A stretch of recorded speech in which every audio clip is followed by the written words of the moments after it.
मुझे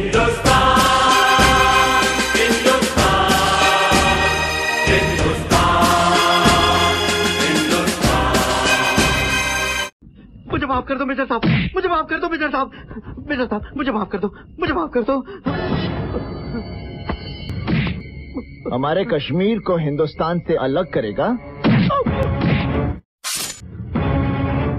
तुम्हारे मुल्क को तो बॉम्ब स्क्वाड बनाने पड़ते हैं, लेकिन हमारा हर फौजी अपनी हथेली पर तुम्हारी मौत लेकर घूमता है।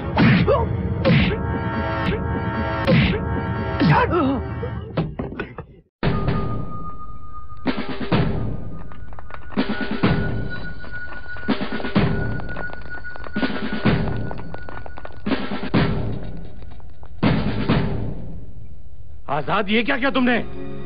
इसे मार डाला? दिमाग खराब हो गया है तुम्हारा? तुम्हें इसे पूछताछ करने के लिए कहा गया था। किसने ऑर्डर दिया तुम्हें इसे मारने के लिए? किसने परमिशन दी तुम्हें? तुम्हें किसी को सजा देने का कोई अधिकार नहीं है। जज नहीं हो तुम, सिर्फ एक पुलिस ऑफिसर हो। नहीं!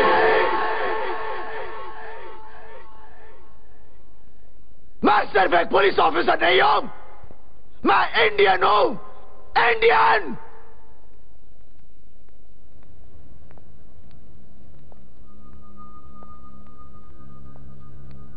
जब कोई माँ की इज्जत लूट रहा हो, तब बेटा बाप से परमिशन लेगा? नहीं, उस हैवान को वही मार डालेगा। और यही मैंने किया, क्योंकि मेरे लिए माँ और मुल्क एक है। मैं उन सब देशद्रोहियों को मार डालूंगा जो इन जैसों का साथ दे रहे हैं। और उन सब को मारने का हक सिर्फ मुझे ही नहीं, बल्कि हर इंडियन को है। और ये हक हमसे कोई नहीं छीन सकता।